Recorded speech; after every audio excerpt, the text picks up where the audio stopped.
Jésus dit, demandez et on vous donnera. Cherchez et vous trouverez.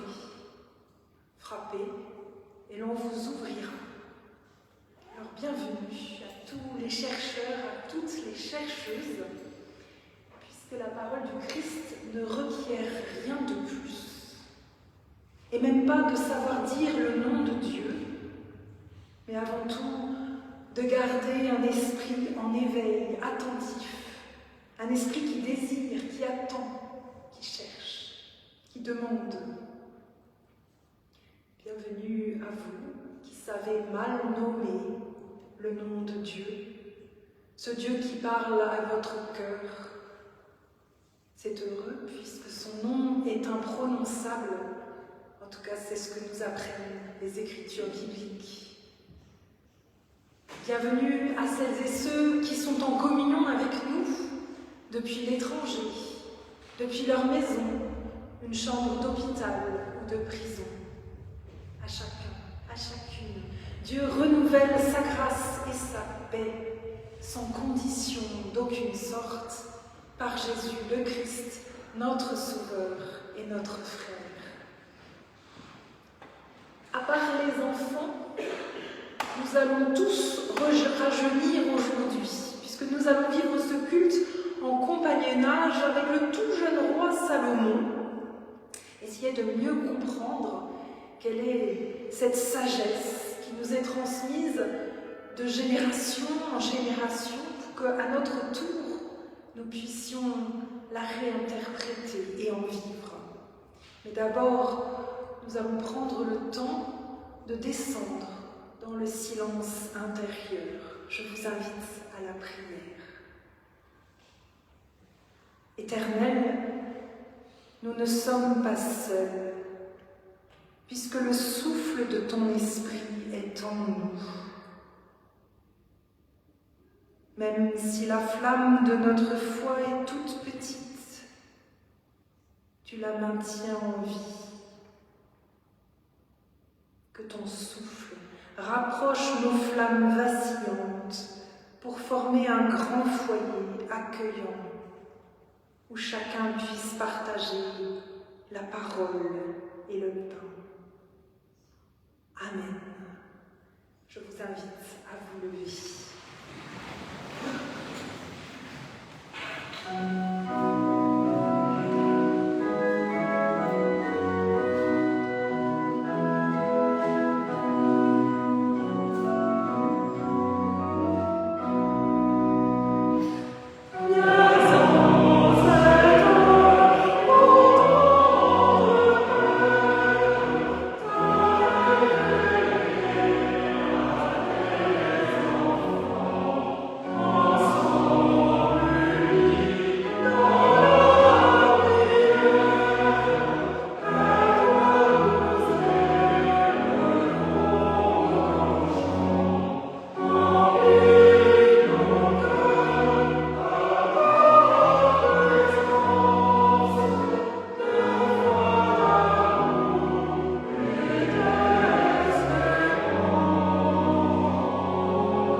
Acclame le Seigneur, terre entière.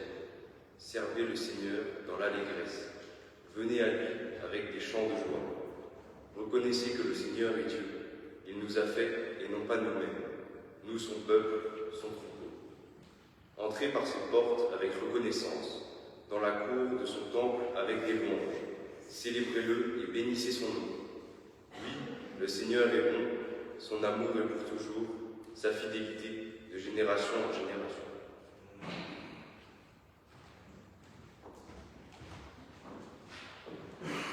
Poursuivons la louange avec le psaume 24, la terre au Seigneur appartient, les strophes 1 à 4. Et si quelqu'un a un livre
Écoutons la volonté de Dieu, telle que la comprend un philosophe du siècle passé, Vladimir Jankélévitch.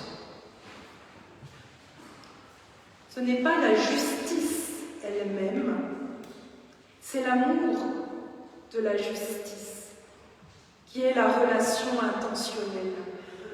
Tout est dans le mouvement du cœur. Rien n'y est si le cœur n'y est pas.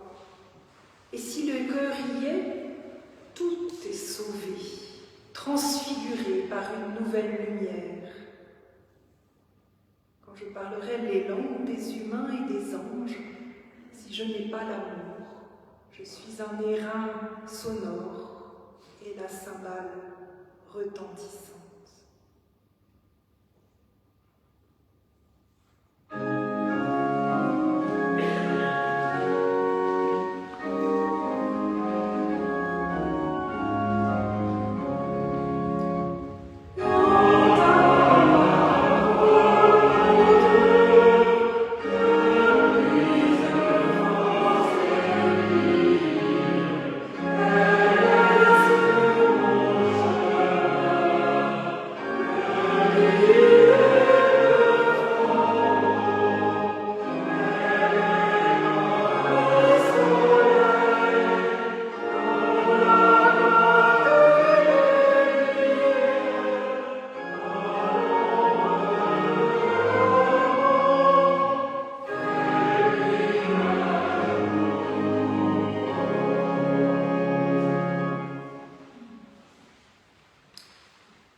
Au début du chapitre 3 du premier livre des rois, dans l'Ancien Testament de nos Bibles, on nous raconte le tout début du règne de Salomon.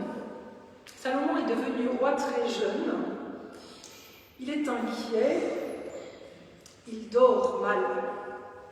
Il perçoit la parole de Dieu en rêve qui lui dit « Demande ce que tu veux et je te le donnerai ». Salomon ne répond pas directement, c'est un peu comme la louange au début de notre culte. Il fait mémoire de ce qu'on lui a transmis, de la fidélité de Dieu avec les générations précédentes. Et puis, il parle simplement à Dieu, de sa réalité à lui, de sa situation. Et il dit, maintenant, Seigneur mon Dieu, c'est toi qui m'as fait roi. Je ne suis qu'un tout jeune homme, je ne sais rien faire. Je suis au milieu de ton peuple. Donne-moi un cœur attentif pour gouverner, un cœur qui sache discerner le bien du mal. Je vous invite à confesser le péché humain. Éternel, moi aussi, bien des générations plus tard, je suis perdu. Jeune ou moins jeune, je suis désemparée devant la violence du monde, devant les difficultés de la vie. Souvent j'oublie que tu peux m'aider à y voir plus clair, à mieux discerner. J'ai du mal à m'arrêter pour être en vérité devant toi, dans le silence de ma chambre, pour que se décante le tourbillon de mes pensées, pour te laisser me débarrasser de l'angoisse qui paralyse, du souci de la compétition ou du mépris de l'autre. Souvent, je ne pense pas à te demander de me donner le courage de poser des actes plus libres. Mais tu me veux au gouvernail de ma vie. Alors, confiante en ta bonté, je te demande maintenant, dans le silence de mon cœur comme Salomon, Seigneur, donne-moi un cœur attentif pour gouverner, un cœur qui sache discerner le bon du mauvais.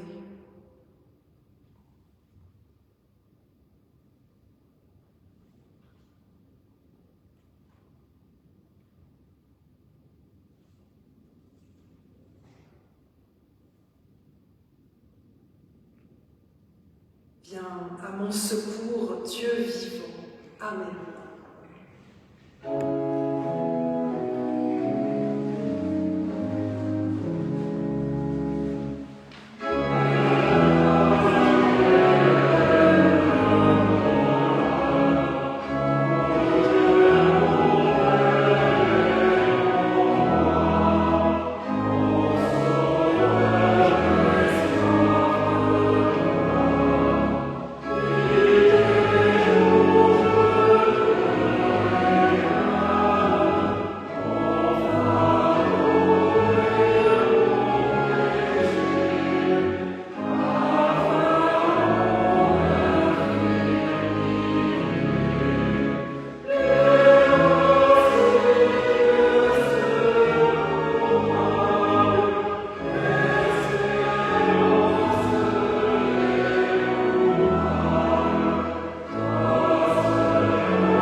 L'annonce du pardon, la réponse du Seigneur parvient à Salomon dans son rêve.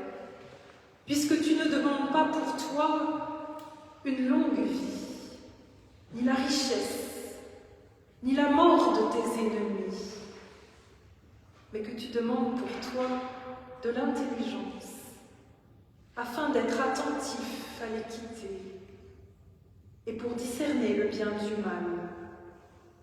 J'agirai selon ta parole.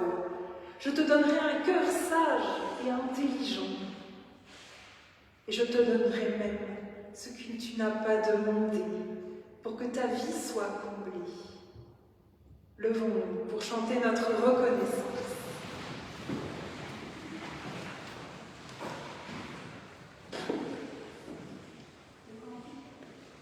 Ah pardon, c'est le cantique. Alors c'est 280, merci. Il est pour le fidèle et nous chantons en entier, 280.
Prions au moment de méditer les Écritures pour que ce moment soit un moment où nous soyons tout entiers présents. Donne-nous, Saint-Esprit, les mois de l'amoureux qui devinent la présence.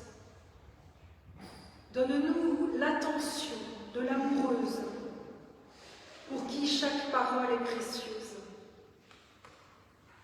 Donne-nous la mémoire de l'amoureux qui repasse en son cœur chaque parole dite,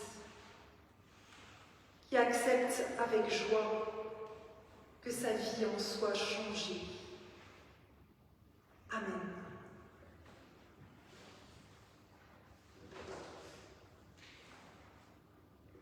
Nous lisons dans le premier livre des Rois, au chapitre 3, les versets 16 à 28. Deux prostituées vinrent chez le roi et se présentèrent devant lui. L'une des femmes dit « Pardon, mon Seigneur, moi et cette femme, nous habitons la même maison, et j'ai accouché près d'elle dans cette maison. Le troisième jour après mon accouchement, cette femme aussi a accouché. Nous étions ensemble, personne d'autre n'était avec nous dans cette maison. Il n'y avait que nous deux dans la maison. Le fils de cette femme est mort pendant la nuit, parce qu'elle s'était couchée sur lui. Elle s'est levée en pleine nuit, elle a pris mon fils à mes côtés, tandis que moi, ta servante, je dormais. Et elle l'a couché sur mon sein. Et son fils, et elle l'a couché sur son sein. Et son fils qui était mort, elle l'a couché sur mon sein.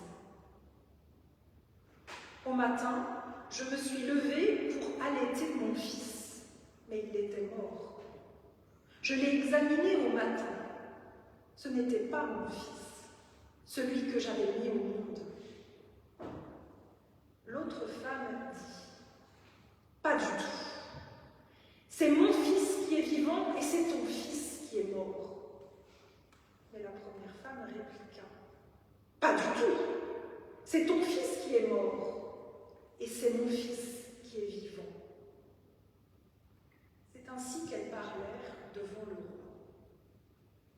Le roi dit « L'une dit « C'est ici mon fils qui est vivant, c'est ton fils qui est mort. » L'autre dit « Pas du tout, c'est ton fils qui est mort et c'est mon fils qui est vivant. » Le roi dit alors « Allez me chercher une épée. » On apporta l'épée au roi. Le roi dit « Coupez en deux l'enfant vivant. Donnez la moitié à l'une et la moitié à l'autre. » Alors la femme, dont le fils était vivant, s'émut pour son fils et dit au roi « Pardon, mon Seigneur, donnez-lui l'enfant vivant, ne le mettez pas à mort. » Tandis que l'autre disait « Il ne sera ni à moi ni à toi coupé. » Alors le roi dit « Donnez-lui l'enfant vivant, ne le mettez pas à mort, c'est elle qui est sa mère. » Tout Israël apprit le jugement que le roi avait prononcé. On craignit le roi, car on avait vu que la sagesse de Dieu était en lui pour agir selon l'équité.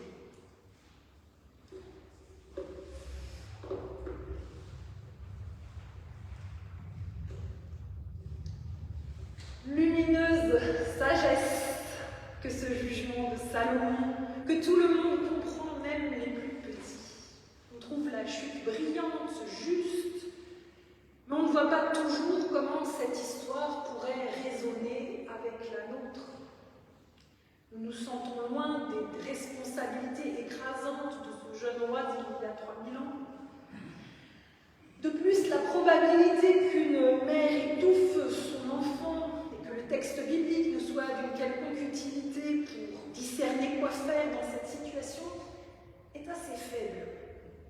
Alors nous risquons de refermer trop vite ce premier livre des rois et de ranger ce texte parmi les beaux textes littéraires, ce qu'il est assurément. Pourtant, si nous écoutons attentivement, ce récit nous propose avec ces trois personnages d'explorer trois types de relations à Dieu et aux autres. Commençons par nous approcher de Salomon, le roi. Vous avez entendu au début du culte la prière que Salomon adresse à Dieu et la réponse divine. Et le jugement de Salomon arrive juste après. C'est dire à quel point ce jugement est pour les auteurs bibliques la mise en pratique de la sagesse que Dieu lui donne. La première chose à remarquer, c'est que Salomon est un roi très accessible. On peut facilement aller jusqu'à lui. Alors, c'est le cas de tous les rois du Proche-Orient ancien, mais les auteurs bibliques veulent nous dire à quel point il est disponible d'esprit avec ses répétitions. Il prend le temps d'écouter ces deux moins que rien pour la société de l'époque que sont ces deux femmes prostituées. Et le signe qu'il les écoute vraiment et qu'il est capable de reformuler ce qu'elles ont dit. C'est l'art de la réformulation avec 3 millénaires d'avance sur le bon manuel de communication interpersonnelle que nous avons aujourd'hui. C'est respecter la singularité de la parole de l'autre, si bien qu'on ne déforme pas, qu'on ne projette pas sur lui, qu'on essaye d'écouter attentivement.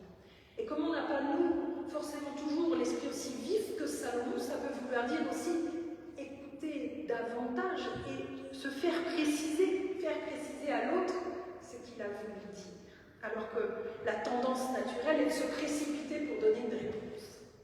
Alors Salomon respecte vraiment ces deux femmes, il les écoute, mais le problème paraît insoluble. Chacune dit que l'enfant est le sien, c'est parole contre parole. On attendrait là un beau discours de sagesse. Au lieu de ça, Salomon demande d'apporter une épée. Le jugement de Salomon, comme le jugement de Dieu, ça n'est pas une partie plaisir, parce que c'est toujours difficile de venir à la vérité, mais ce n'est pas du tout la bonne vieille image du Dieu barbu avec une balance qui pèse les bonnes et les mauvaises actions, un peu plus, un peu moins. Non. Jésus le dira avec force. Le jugement de Dieu, c'est krisis en grec, c'est-à-dire la crise. Ça se comprend très bien en français.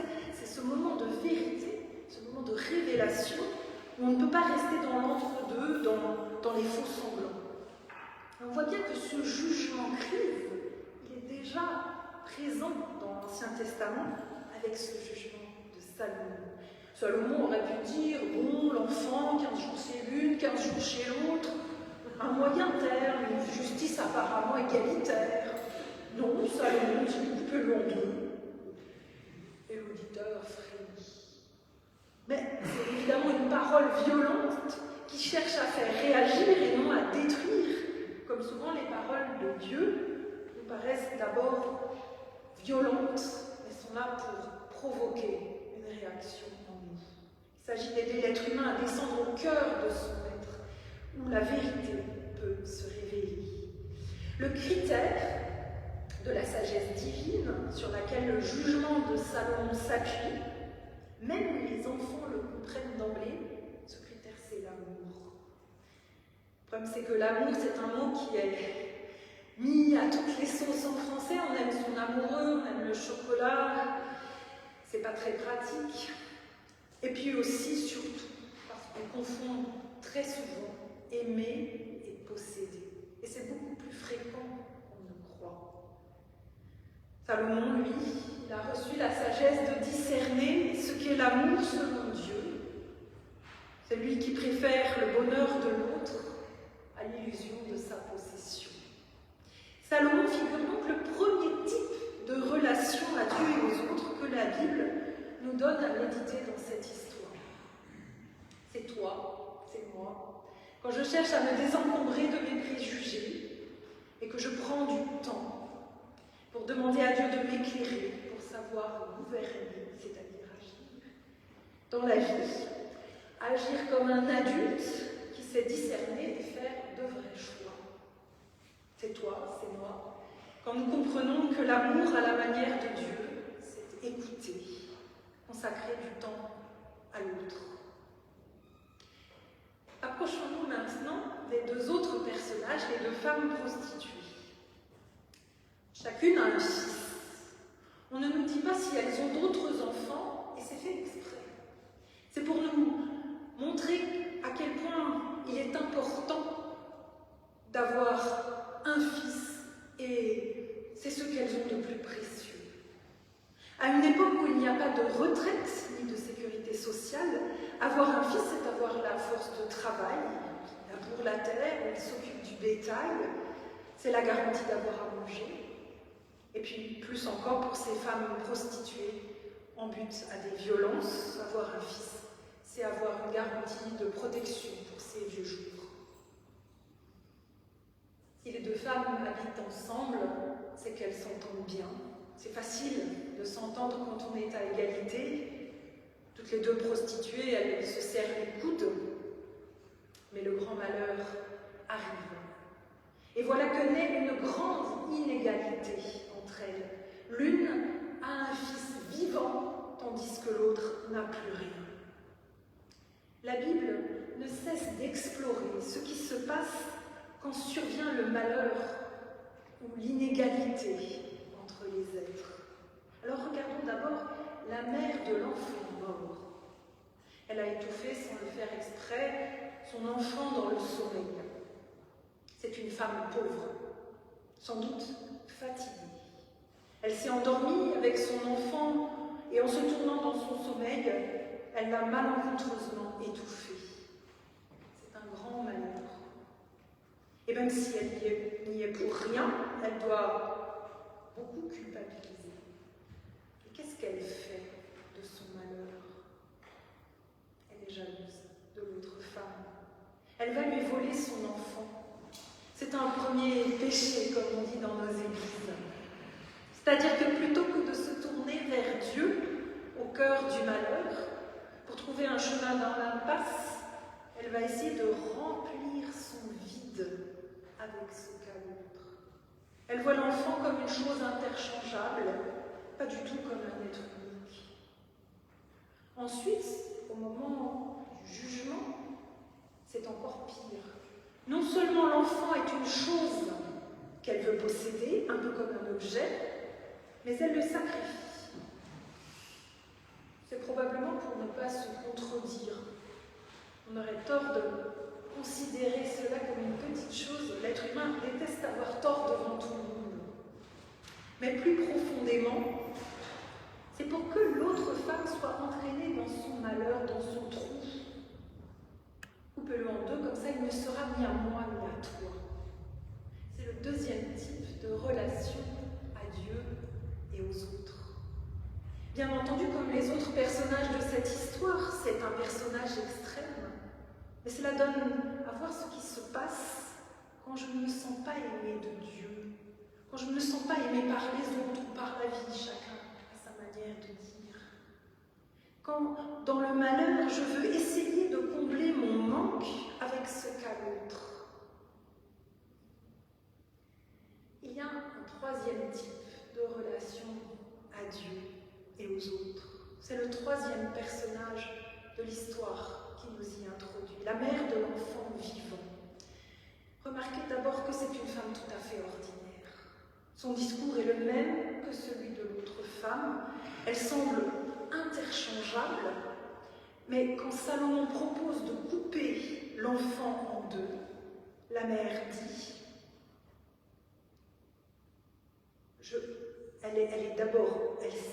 le texte dit, avant qu'elle ne parle, nous prévient, nous dit, elle s'émut pour son fils. Elle est bouleversée. Le mot en hébreu, c'est prise aux tripes.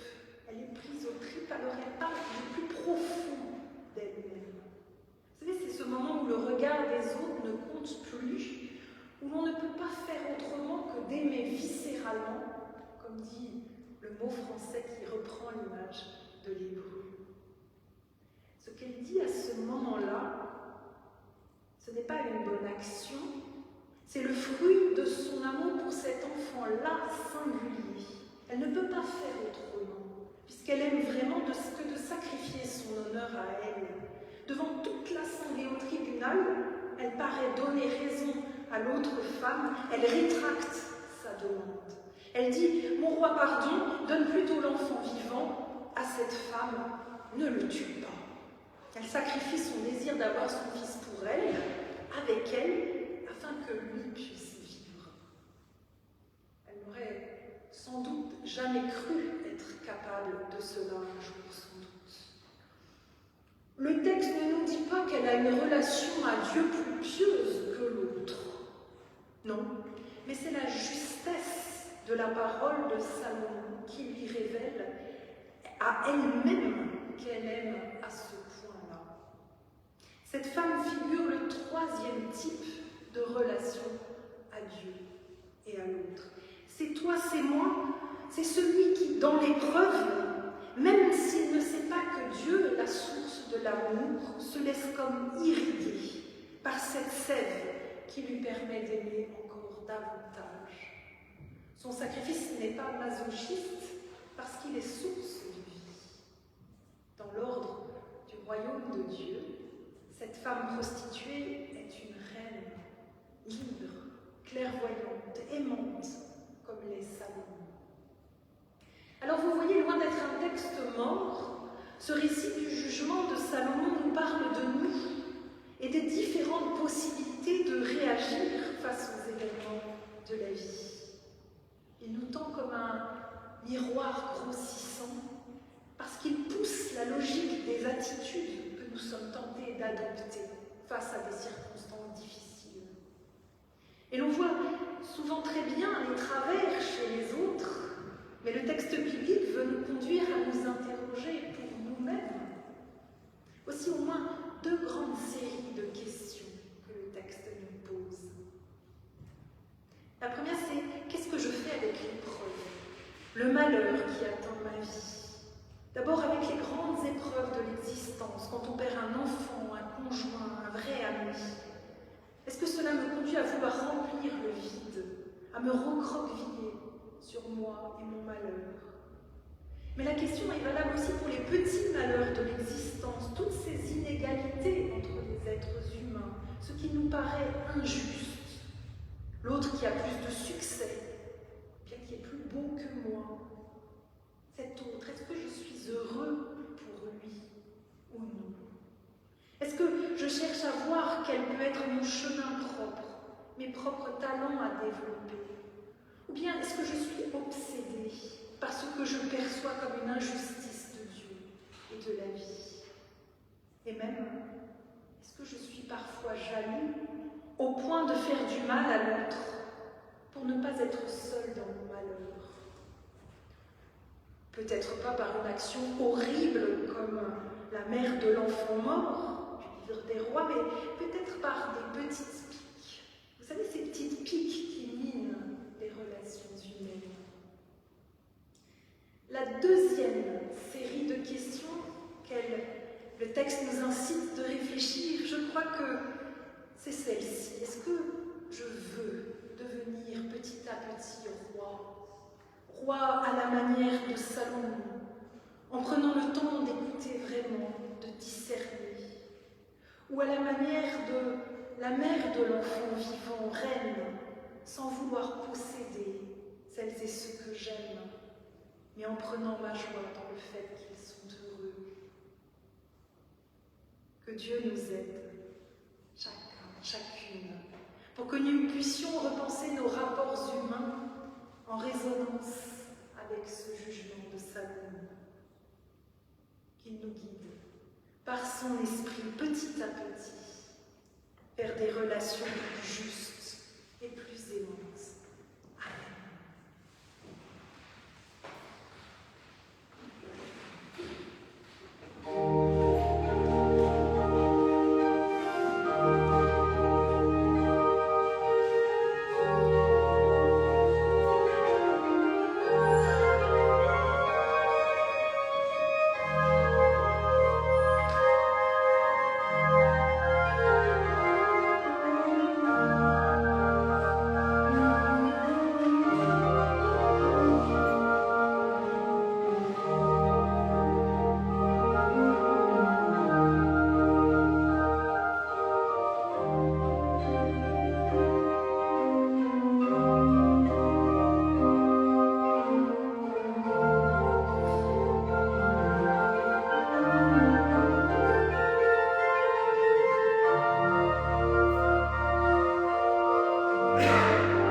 Je vous invite à vous lever pour confesser notre foi. Nous croyons en Dieu. Malgré son silence et son secret, nous croyons qu'il est vivant. Malgré le mal et la souffrance, nous croyons qu'il a fait le monde pour le bonheur et pour la vie. Malgré les limites de notre raison et les révoltes de notre cœur, nous croyons en Dieu. Nous croyons en Jésus-Christ, malgré les siècles qui nous séparent du temps où il est venu. Nous croyons en sa parole, malgré nos incompréhensions et nos refus, nous croyons en sa résurrection. Malgré sa faiblesse et sa pauvreté, nous croyons qu'il règne. Nous croyons en l'Esprit Saint. Malgré les apparences, nous croyons qu'il conduit l'Église. Malgré la mort, nous croyons à la vie éternelle. Malgré l'ignorance et l'indifférence, nous croyons que le royaume de Dieu est promis à tous. Amen.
J'ai pas l'habitude de faire ça.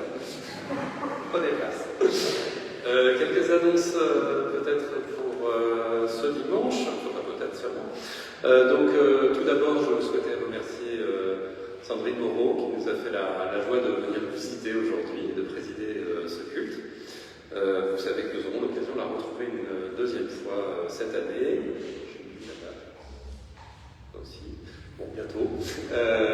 Trimestre prochain, je crois. Et qu'elle nous rejoindra surtout au mois de juillet prochain. Voilà, nous avons hâte. Par ailleurs, je voulais vous rappeler qu'aujourd'hui a lieu le repas du CASP, qui a été organisé par notre aide, donc au deuxième étage, à la fin de ce culte.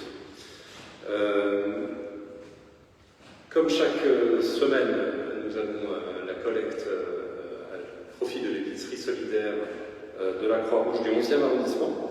Et donc la liste des éléments que vous pouvez apporter figure dans le vestibule du temple. Par ailleurs, cette semaine, comme chaque semaine, jeudi prochain, la pause... Non, pas de pause spirituelle cette semaine. Pas pendant les vacances scolaires. Ok, et bien écoutez, donc, ça reprendra le 6 novembre. Donc c'est une semaine assez calme du coup, puisque c'est les vacances. Et donc dimanche prochain, le culte sera présidé par Adrien Oléo-Perrin. Et puis nous fêterons la réformation le dimanche suivant, le 2 novembre, avec un culte présidé par Catherine Axelrad. Alors je vais céder la parole aux deux. Voilà. Andrea et Catherine.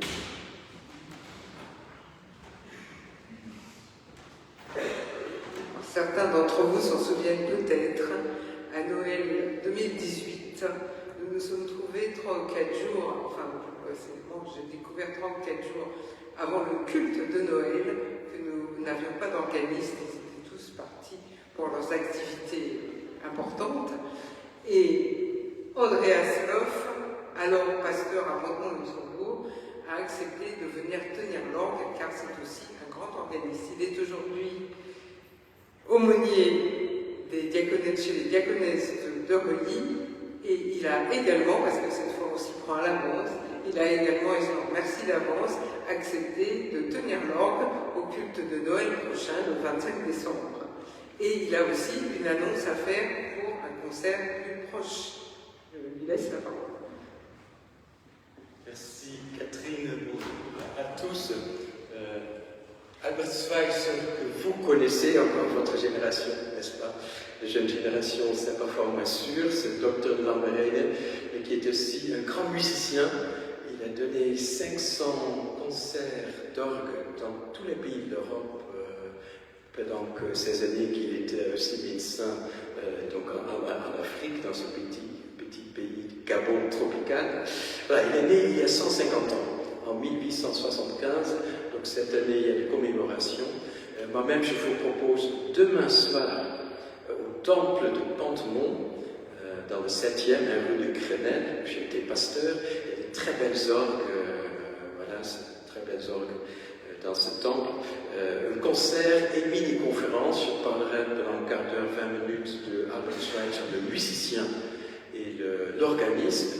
Et je donnerai un concert d'orgue où je jouerai uniquement de morceaux que Schweitzer avait l'habitude de jouer, qu'il enregistrait aussi d'ailleurs en partie de Handel, du Bach, du Mendelssohn et du Franck. C'est demain soir, lundi à 20h, au temple de Pantemont. À la sortie, je distribue à ceux qui sont intéressés de petites flyers. Voilà, comme ça vous avez l'adresse aussi. C'est rue Grenelle, donc dans le 7e. Merci à ceux qui ont évidemment le temps de venir demain soir. C'est entrée gratuite, bien sûr. Et le concert sera donné pour l'association Médecins au Pied Nu.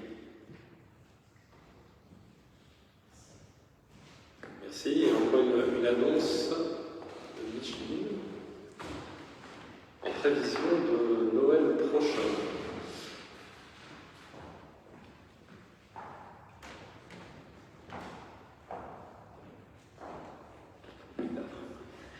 Bonjour à toutes et tous. Je pense que je n'ai pas besoin de présenter la communauté de Thésée, mais vous savez sans doute aussi qu'une fois par an, la communauté de Thésée, conformément au souhait de son fondateur, le frère Roger, organise une grande rencontre européenne pour les jeunes de 18 à 35 ans. Et cette année, cette rencontre aura lieu à Paris. Alors cette rencontre se passe dans une grande ville européenne. Et cette année, ça se passera à Paris, du 28 au 1er janvier, avec évidemment des grands rassemblements de prières dans des lieux de culte à Paris, mais surtout compte tenu de l'importance de cette rencontre, du nombre de participants, les manifestations vont essaimer en banlieue en relation avec les paroisses qui ont accepté d'accueillir des jeunes qui sont logés chez les volontaires, souvent des paroissiens, mais parce qu'il y aura aussi des ateliers. L'emploi du temps est organisé en atelier le matin et en rassemblement de prière le soir. Et j'en avais parlé avec les frères de Thésée depuis longtemps, puisque je les ai rencontrés cet été.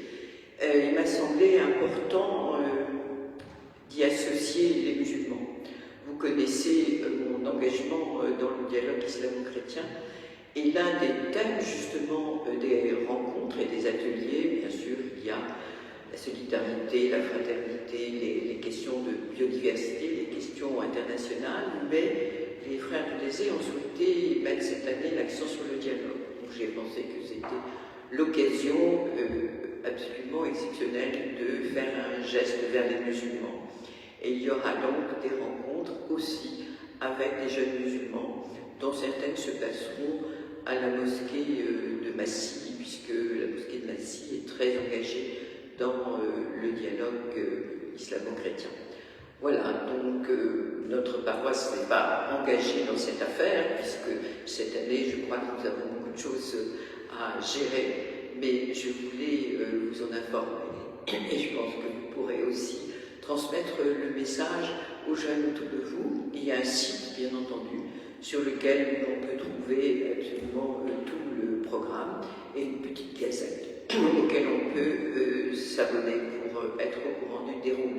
de cette manifestation et éventuellement pour pouvoir s'associer à sa préparation. Voilà. On peut s'y associer notamment en recevant un ou des jeunes chez soi.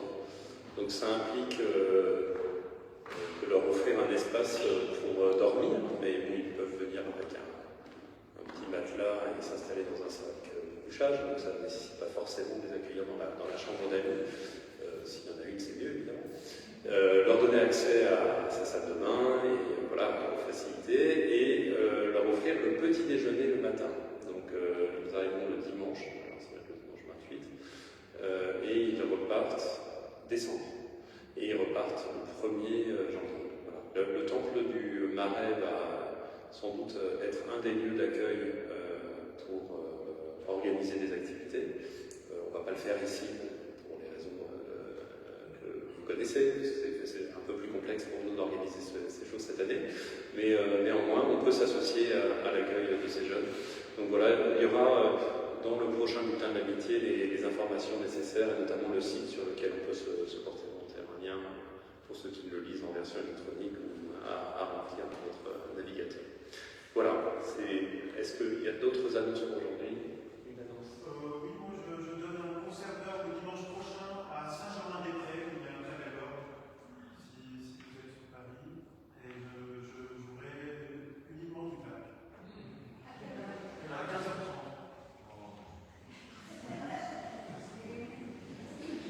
Donc 15h30 à Saint-Germain-des-Prés, dimanche prochain, pour un concert de Fred. Est-ce qu'il y a d'autres annonces? Eh bien.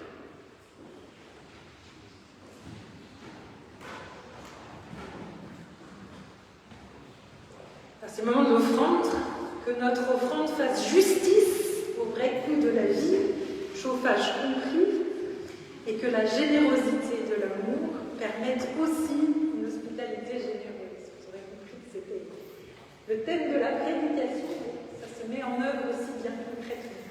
Et nous chantons, c'est pendant le temps des offrandes, oui, nous chantons Jésus ton nom, c'est le cantique 255, les strophes 1 à 4.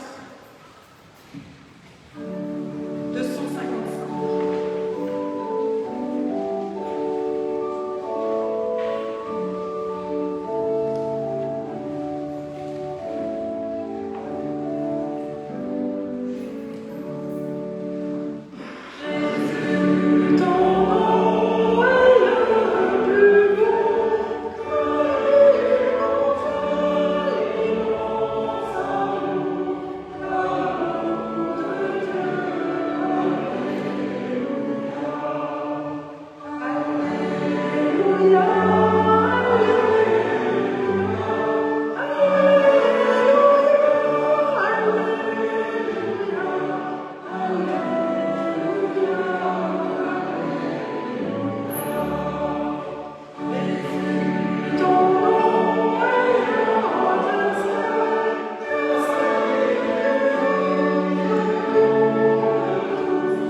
Merci Seigneur pour ton esprit qui dilate nos cœurs et nous rend capables de partager notre argent, nos compétences et notre temps.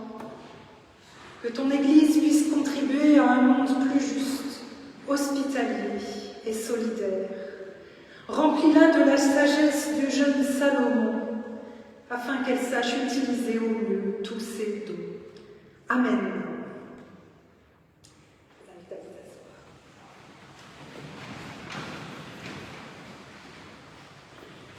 Nous prions pour le monde. Nous te prions, Éternel, pour nos familles, spécialement pour ceux qui sont plus fragiles, pour celles et ceux qui traversent des difficultés, qui sont malades ou qui sont en deuil. Nous te confions le repas avec les personnes démunies tout à l'heure. Donne à chacune et chacun d'entre nous, comme au jeune roi Salomon, un cœur qui sache écouter. Toi qui nous as appris le repos, donne-nous de nous réjouir pour celles et ceux qui sont en vacances cette semaine. Donne-leur la joie des retrouvailles et des découvertes pour qu'ils reviennent ressourcés.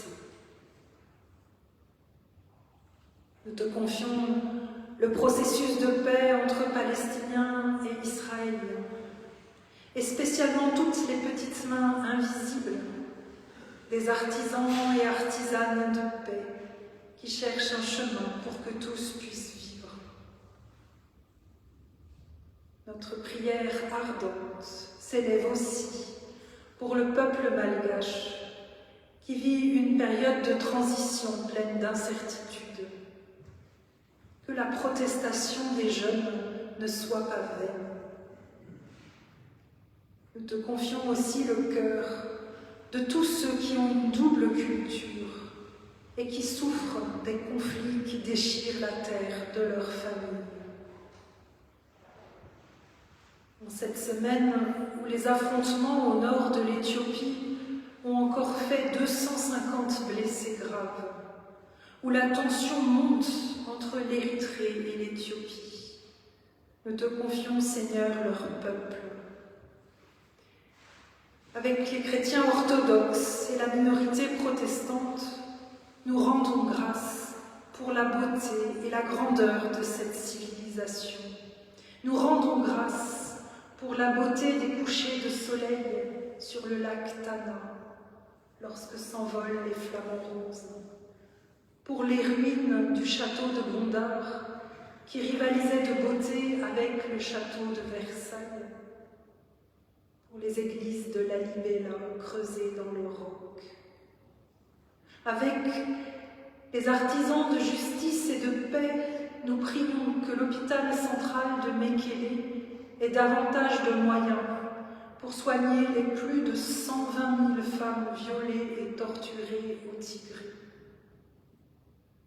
Notre prière solidaire s'élève, Éternel, pour que tu soutiennes le courage de la petite équipe autour de la chanteuse Messeret, qui puise en toi la force de travailler, jour après jour, au milieu des menaces, pour soigner les blessures physiques, mais aussi la honte de ces femmes rejetées par leur mari. Et avec eux, nous te confions l'angoisse des familles, des plus de 600 000 morts de la guerre 2020-2022 et du million de personnes qui vivent encore dans les camps de réfugiés et qui manquent de tout, loin de l'intérêt des médias. En profonde solidarité avec eux et avec tous les artisans de justice et de paix de par le monde, nous te disons, notre Père, qui es aux cieux, que ton nom soit sanctifié, que ton règne vienne, que ta volonté soit faite sur la terre comme au ciel. Donne-nous aujourd'hui notre pain de ce jour. Pardonne-nous nos offenses, comme nous pardonnons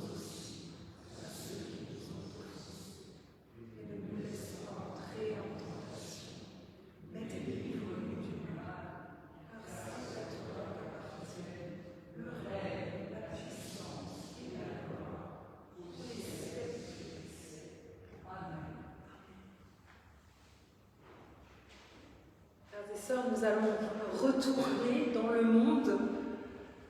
Que la parole de Dieu nous aide à repenser nos rapports humains vers une plus grande justice, une justice plus généreuse et plus solidaire. Qu'elle soit ressourcée par l'amour. Je vous invite à prendre le spontané.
Qu'il fasse pour vous rayonner son visage et vous fasse grâce, qu'il tourne sa face vers vous et vous accorde à sa paix.